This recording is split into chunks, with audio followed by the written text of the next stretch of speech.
Hi everyone, Bill Parish here, GTT Audio, and welcome to the channel today. Well, today what we're doing is we're bringing David Robinson, Editor-in-Chief of PFO, Positive Feedback Online, back to the channel. We had an overwhelmingly great response the last time he was here, lots of great positive feedback. And I thought we had just a great discussion. So we're going to continue discussing audio, the industry, reviews, and we'll see where it goes. Well, welcome back, David. It's great. How's it going, Bill? Doing great, thank you. It's great to have you back. I'm glad that you agreed to it, and we'll get into some different things today. Oh, fantastic. Yeah, I really enjoyed our last session. And the clock being that funny thing it is, about the time you're really getting warmed up. Oh, yeah. The blade. Exactly. And yeah, we actually went over a little more than I thought that I had anticipated, but you know what? It was all important stuff, and the feedback, the listeners, the watchers enjoyed it. Good. Glad to hear that. So, where do you want to start today? So, one thing I wanted to, I mean, I know you've done a very, well, you've reviewed lots of GTT audio products over the years, and in fact, you've purchased, and I know you use as a reference the AudioNet Pre-G2 and Max amps and the PAM with the EPX, and you know, you've recently reviewed the Tambaki, and we've talked about the Humboldt coming to you this summer. So, you know, I'm looking forward to the Humboldt. Oh yeah. You know, and you and I have a relationship. So I, even though, you know, it's certainly, I understand it's no slam dunk submitting products to you, but I believe in the products, and we have, you know, products that, well, we have a similar taste, I guess, yes, which is natural live music. Yes. But how do you go about picking products for review, and how do you go about evaluating them? Those are good questions. The first is that for me, there are two main sources. One is I got a lot of audio buds in the industry. Mm-hmm. I have people, you and others, who will give me the heads up when you think that there is something I should listen to. And I think that's true for most audiophiles. Regardless of the experience, you develop relationships where you trust people, and if they say, hey, you should check this out, whether it's an album or an amplifier, you check it out. The second is the magazine invests a pretty serious amount of money during the course of the year to attend shows. And the reason that you go to the shows, the good shows, the big shows, is to have an opportunity to hear for yourself under show conditions, which is, of course, there's some compromises there. But if you're experienced, you can listen through that, mm-hmm, and you come to know, oh man, this sounds promising. When I go to shows, I have my own set of awards, as you know very well, the Audio Oasis Awards, which those recognize under show circumstances, show conditions, the stuff that I consider to be really righteous. So I went in someone's room. Well, you know how it goes. You go to some shows, you might go into a room and you're going, oh, God help me. You want to run out of the room as soon as you get in there. Yeah. Or step away from the components. Or you step in and you're like, oh, now I got to listen for 30 seconds so I don't insult them. Exactly. But, and frankly, I've gotten to the point where I can do that from the hallway. If I'm walking past a room, if it doesn't draw me in, if it's driving me away, I'm not stopping in. I mean, there's no reason for me to get closer to something that I can hear from the hallway is not promising. But then you run into the rooms where it's just, it draws, you sit down and you go, ah, that's why I got into audio. that's why I love this stuff. And those, many years ago, I started handing out my Audio Oasis Awards, and I set up the criteria at the time saying that, you know, as the name implies, these are the oasis in the middle of what is sometimes a desert. You go there, the weary traveler goes there, he's refreshed, he sits back, he relaxes, he drinks deeply of whatever's going on. And to me, that was recognition of the fact that show conditions can be tough. You know how tough they are.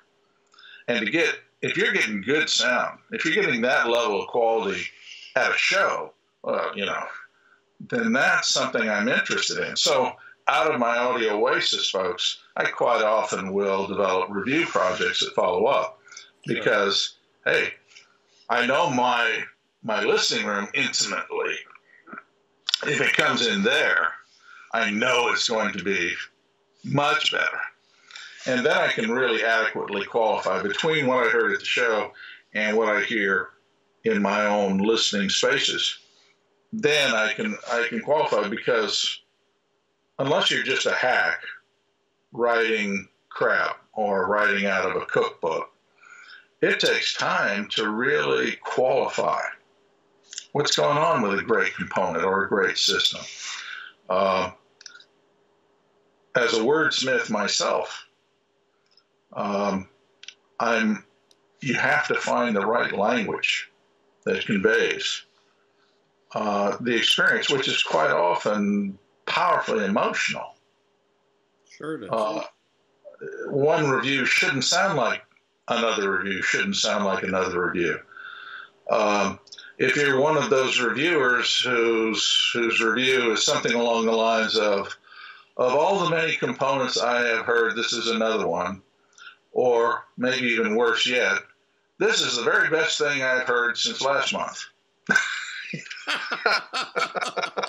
I mean, that's lame, man. That's pathetic. There's no righteousness there at all. So it takes time, but that's how I do it. Okay, I know people who know whereof, and I go to the shows and evaluate for myself. Most of my reviews are by invitation only and have been for quite a long time. You know, I generally will do reference level products. Right. Send me your best, because I'm not going to waste my time on your second or third best. And let me hear that. And that's actually driven some people away. Well, as the editor-in-chief of PFO, I think you have that right. Well, hey, look, one of the advantages of advancing age is the fact that you don't have to start over every time. And being the chief of police, I can do whatever I want to. Great line from Jaws. I'm the chief of police. I can do whatever I want. But what I do share with my readers is the quality of that experience. You know, when you sent the Stern and Heisenberg, mountaintop, okay,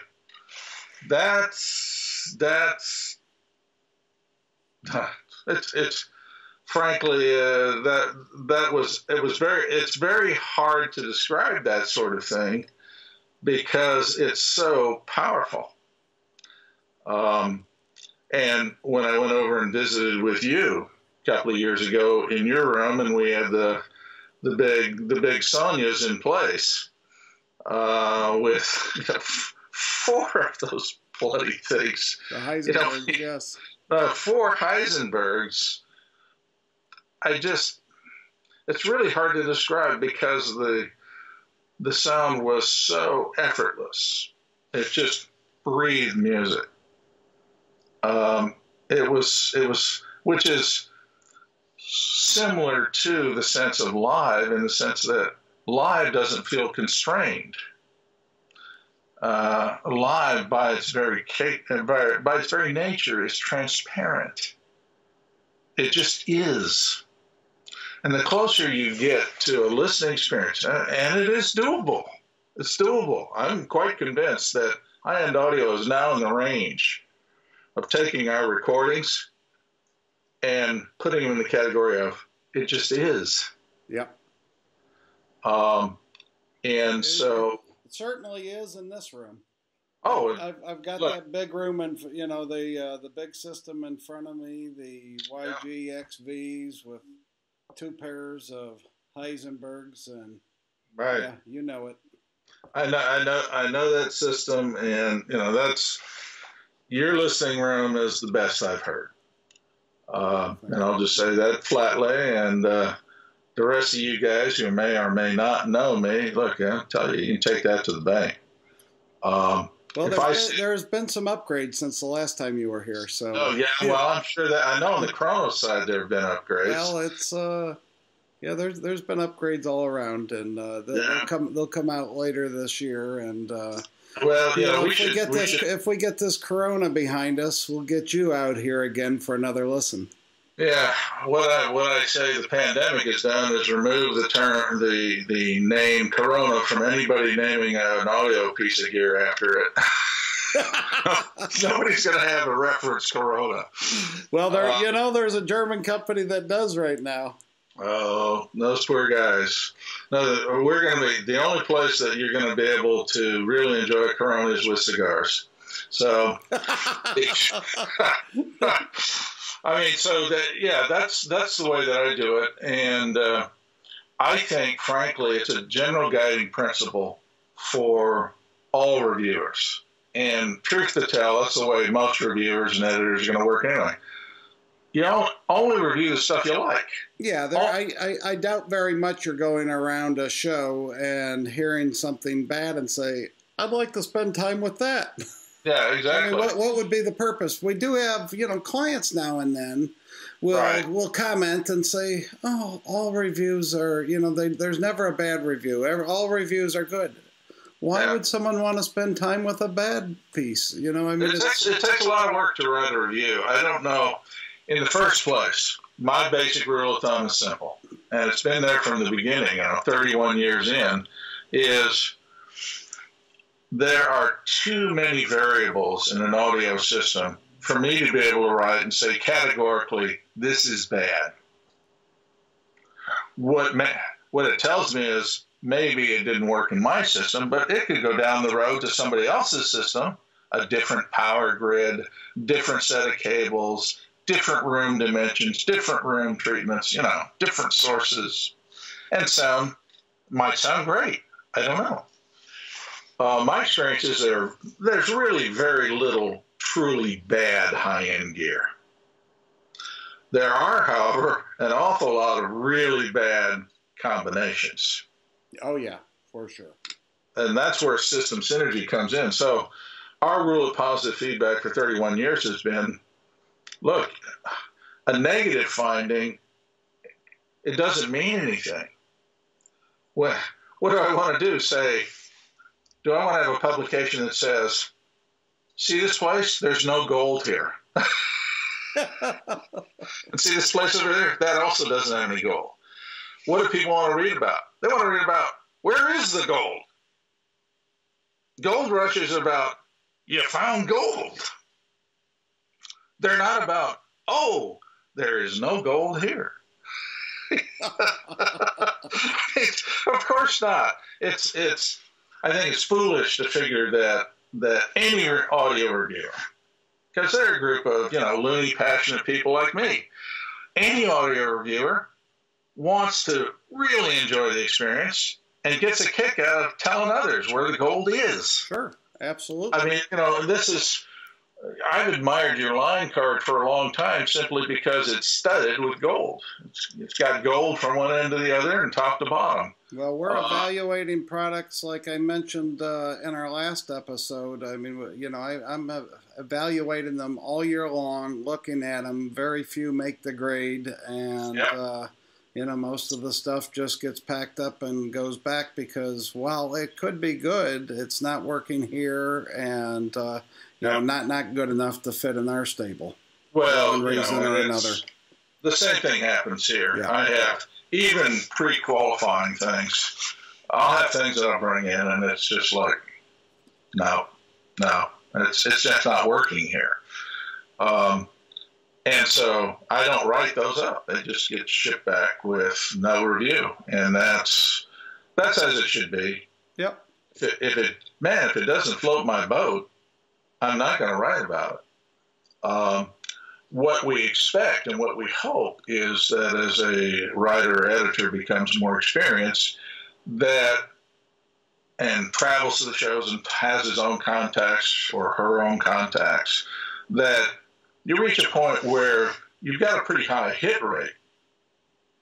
Now that should be happening, but that's not guaranteed. And you hope that a person knows well in advance, I shouldn't listen to single-ended triodes because, or I shouldn't listen to solid state because, or whatever it is. Mm-hmm. And that's the kind of thing that going in. If you're experienced, you'll convey that to your readers, and the readers in turn, over the years, you know how it is. Certain writers, you'll say, hey, that guy gets it right. They know whereof they speak. And others, you'll be sort of, I don't think I'd agree. And that's as it should be too, because that's really what we're here to do, is to act as scouts for the industry, for the readership and the like. And our report should be read. It's not holy writ. Nobody writes holy writ. I don't care how elevated a particular reviewer thinks they might be, or if they think they're the best thing out there. Baloney. That's in the category of bullshit. Yeah.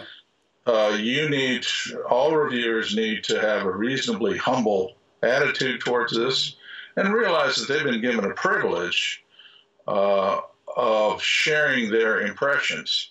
And it's their responsibility to develop their senses into sensibilities, to develop their libraries of experiences and recordings and the like, so that they get to the point at which they are credible, they're reliable people, and if they're good at their craft, heck, you like reading their stuff too. Yeah, exactly. Exactly. Well, thank you for that. That was very, very insightful. I'm sure that the audience is going to love it. I really appreciate you coming back on and spending some time, and at some point again we'll do it in the future. Yeah, we will. It's for you and I think it's an ongoing dialogue.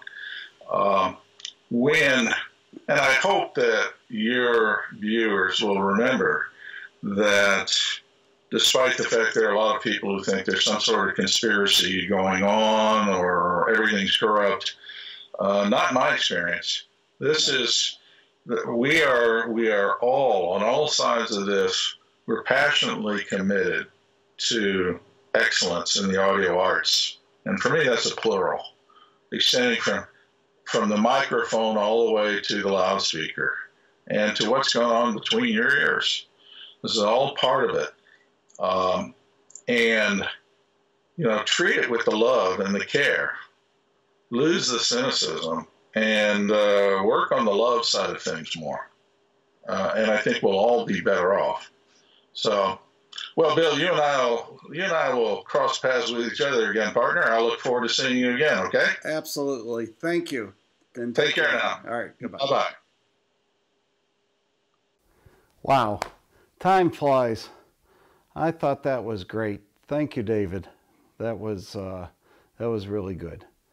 What we'd like you to do is please like, share, subscribe, and comment below. I'll do my best to get back to you, and it will help build this channel. Thanks so much.